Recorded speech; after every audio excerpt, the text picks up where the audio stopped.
Today, I want to talk about the concept of pacing.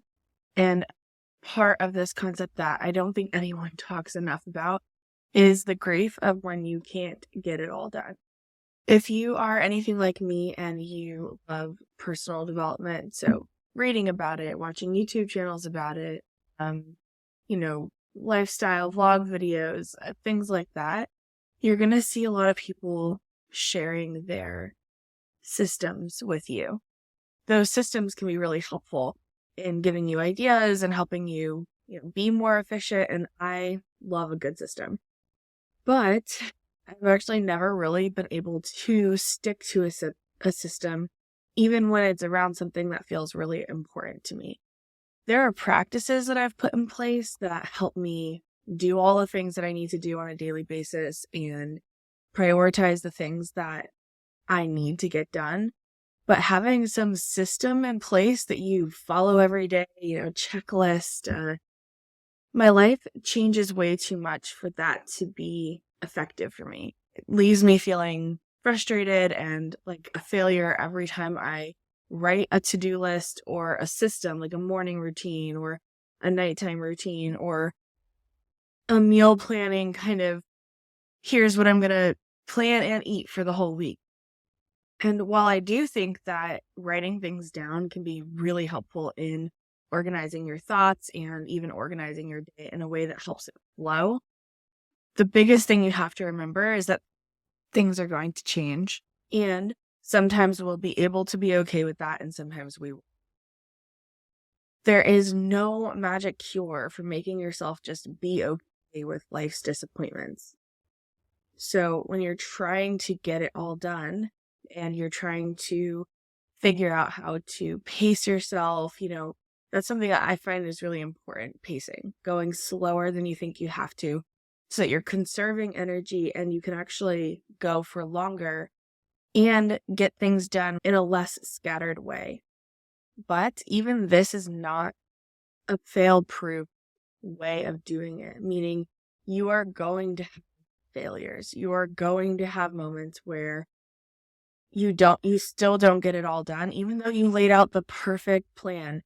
It included breaks. It was slow. It was intentional. You knew exactly what you were going to do.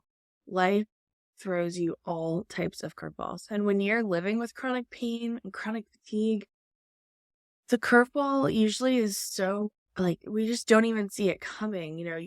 Your brain just turns off in the middle of something that you were really excited about just a few moments ago. And you start to get in the groove of something, and then all of a sudden your energy levels are just like down to zero. We can't always plan for that, or we can't plan for when that's going to happen. But what we can do is plan to rest and recover from when that's happening. And during that recovery time, that is a really good time to practice reflection. We want to ask ourselves questions like, what went wrong? What went right? How could I have done something differently? But not from a place of beating yourself up. This is so important. We have to cultivate that compassion. Otherwise, it just doesn't work. I really don't know how else to say it.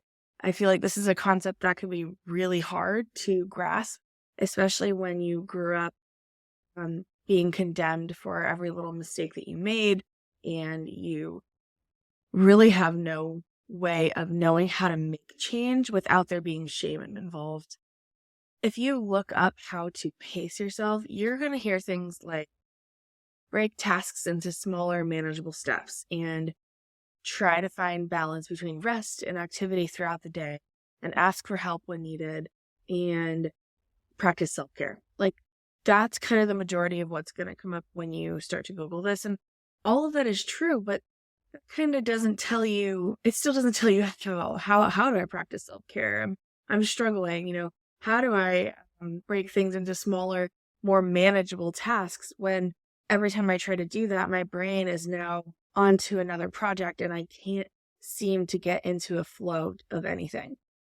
And I think that flow is probably the important word here. I think we all deserve to find these moments where we can get into flow, zone out. Nothing else drags our attention away. We can just go for 2-3 hours at a time doing what it is we want to do, whether that's something productive or something restful or something creative, whatever it is.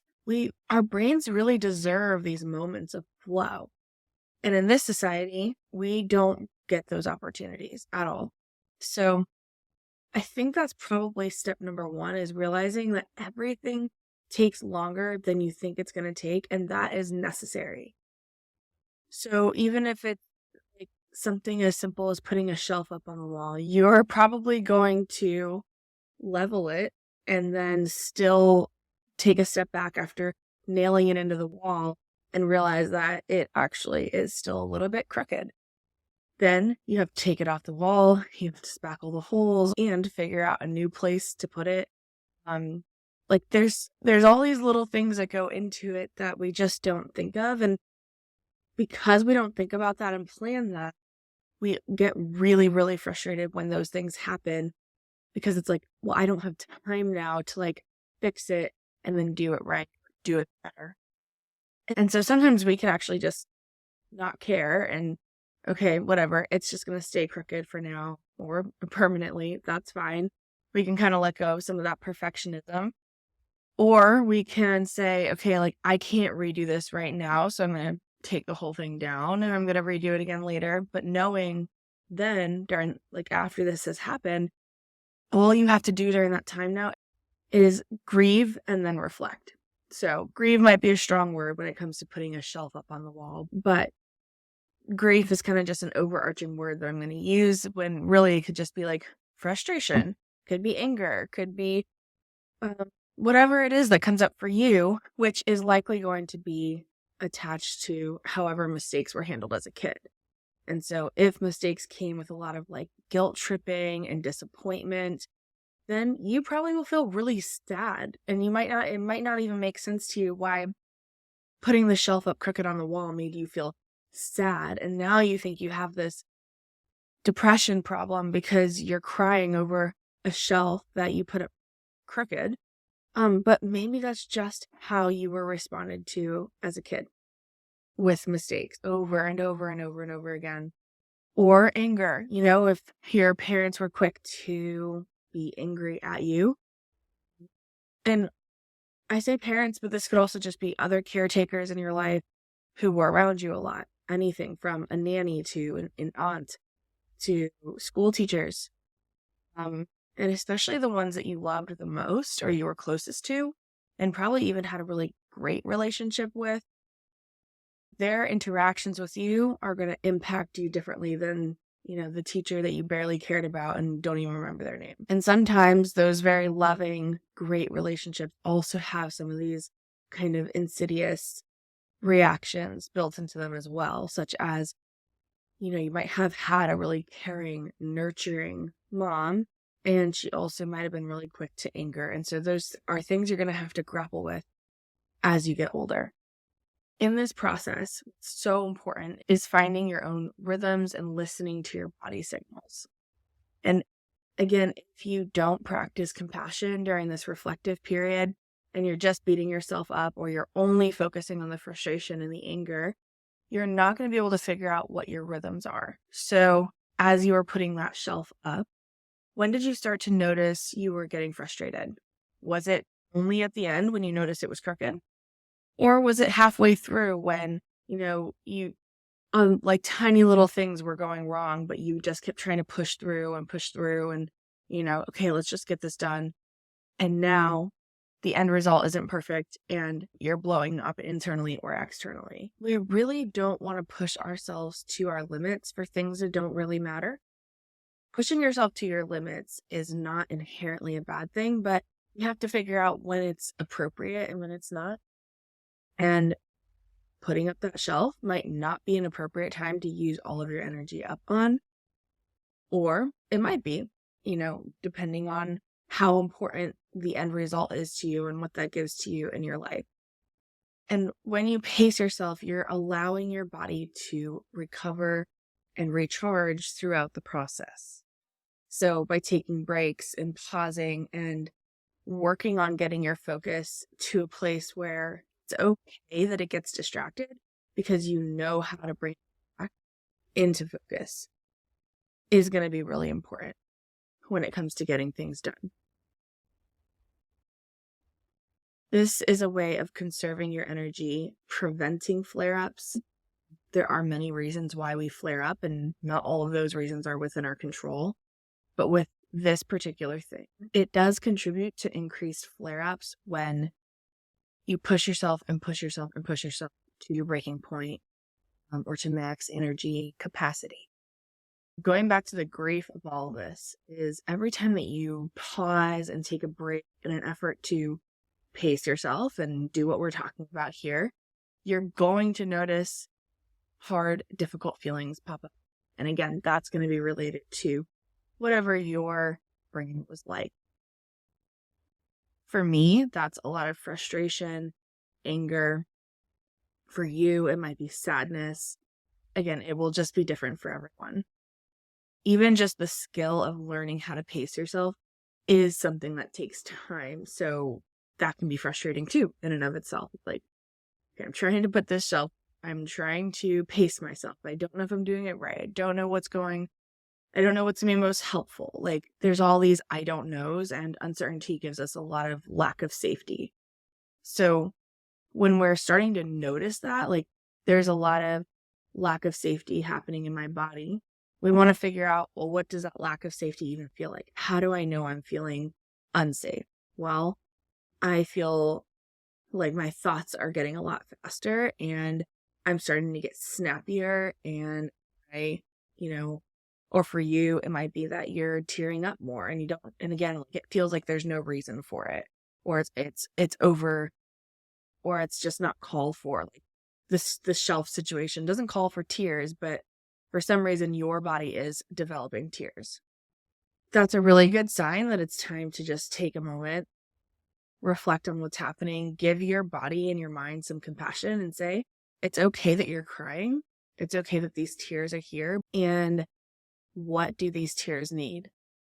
When I start talking about what you need, a lot of times people will interpret this as, what do I need in order to get myself to stop crying? Really, what the question is asking is, what do your tears need in an effort to help them feel seen, heard? And then that is what inherently soothes the tears. So the question isn't, how do I get rid of the tears? The question is, how do I comfort the tears? Same thing with anger.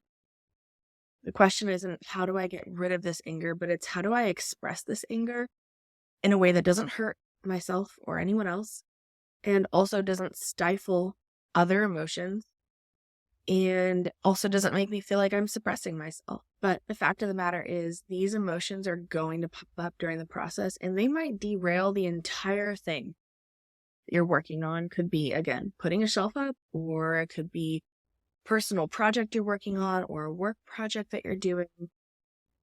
These emotions can really derail us. And so a lot of people's answer to that is, how do I suppress? How do I push it down? How do I just, use my coping skills to keep me focused on track? Which is such a lie that productivity culture has taught us, that our sole purpose is to stay on track and produce as much as we can. Production of something should have meaning and purpose to you, with some caveats. Of course, when it comes to our jobs, your job may not have a lot of meaning and purpose for you personally, but the income that you make might then help you bring meaning and purpose to your life. And so if that's the case, then we can focus on that. If your job doesn't bring you meaning or purpose, and the income you're getting from it doesn't bring you any meaning or purpose, then we can either look how you're spending your income and see if we can change that, or do we need to change your job?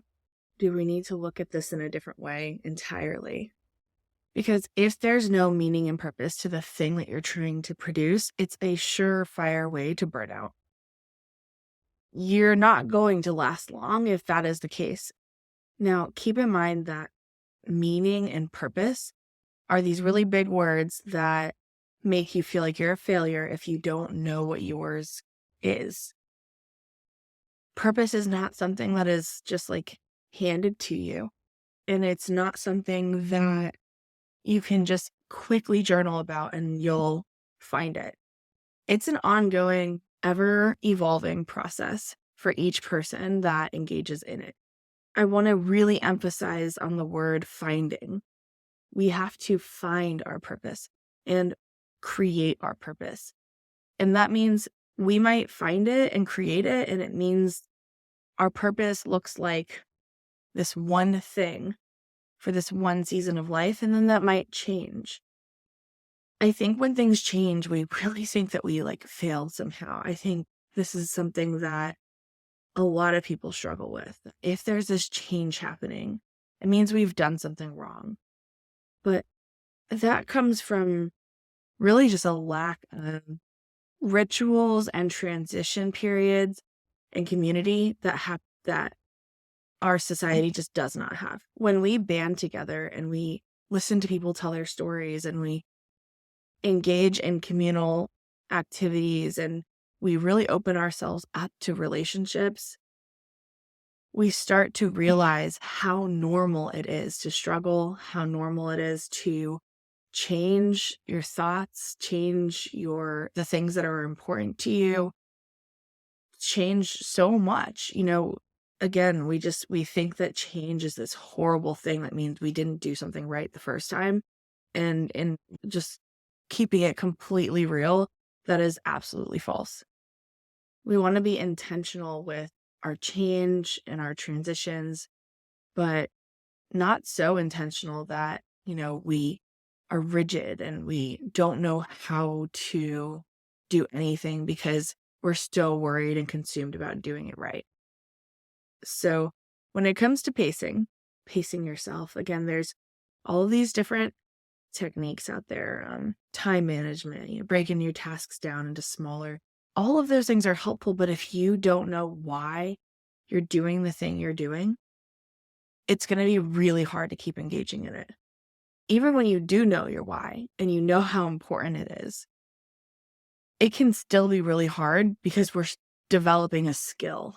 And especially if you're trying to do the skill alone, you don't have someone helping you, mentoring you, sharing with you in the process in a very kind, encouraging, and compassionate way, it's going to be harder for you to learn.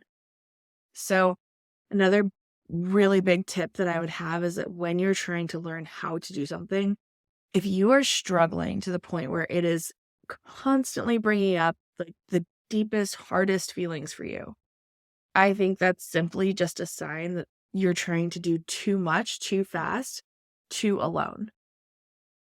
We really need to start seeing who we can bring into our life or who we can just watch. It could be YouTube channels or characters in books or podcasters if you don't have someone in your immediate circle. And if you do have people in your close circle who are doing things that you want to be doing, whether that's a particular type of activity or it's a particular way of being, like you just really like their demeanor or how they handle life's challenges, spend more time with them. Figure out how you can be intentional to bring them closer into your circle or just to watch them more and learn from them and sit back and not try to prove yourself so much, but to let people come in and teach you rather than maybe you always trying to be the teacher. So that's it for today. If you have questions, you can DM me on Instagram if you're not a client. If you are a therapy client and I've said anything today that brings anything to mind for you, we will talk about it in our next session. And if you like my teaching style and you think that I would be able to hold your hand throughout this process of whatever you're going through, and you want to become a client, I will start taking new clients again in March of 2024. Right now we are in the end of December 2023. And mostly what I'm going to be focusing on next year are therapy intensives. So these are 2 to 3 day, full day workshops for individuals or groups where we really do this deep dive work in one go so that you can either jumpstart your therapy process, or if you've been in therapy for a while and feel like you need kind of a refresher or like another jumpstart, then we can do that. And then you can go back to your own therapist, or we can also start therapy one-on-one weekly sessions. But I will be planning to do 1 to 2 intensive therapy sessions a month. Um, and that does require you to be in the state of Georgia or Florida if we do it virtual, or you can travel to Atlanta, Georgia, and we can do that in person. I love therapy intensives because they are anywhere from 2 to 4-ish hours at a time, which can sound like a lot, but if you know what it's like to be in therapy and by the end of your 50-minute session with your therapist, you feel like you're just now getting into the flow of things, that's not because something's wrong with you or your therapist. That's because for some of us, it takes a lot more time to start to trust the other nervous system that we're with. Meaning it would take you time to trust me and my nervous system. And it even takes my nervous system time to not necessarily trust yours, but to kind of get a feel for it and to know where we should go next. Which, of course, is a collaborative process, and we decide that together. But again, that takes time. And we are such a rushed society. And so I'm really moving towards longer sessions, which does mean more cost front, but less frequency. So the cost ends up being the same throughout like a month or 3 months or a year, depending on how we kind of schedule it. So just keep in mind that these therapy intensives are not magic cure-all fixes, but they can be a more effective and flowy kind of way of doing therapy rather than this rigid, like, okay, 50 minutes, let's cut to the chase and say all the things we have to say. And then, it's 50 minutes and we're done. And I have to go because in 10 minutes I have my next session and I've got to write notes and I've got to, like, it's so toxic. And so I will be changing that over the course of the next year and how I do things. So if you're interested in working together, feel free to reach out via email, destiny@destinywinters.com. And I would love to jump on a consultation call with you.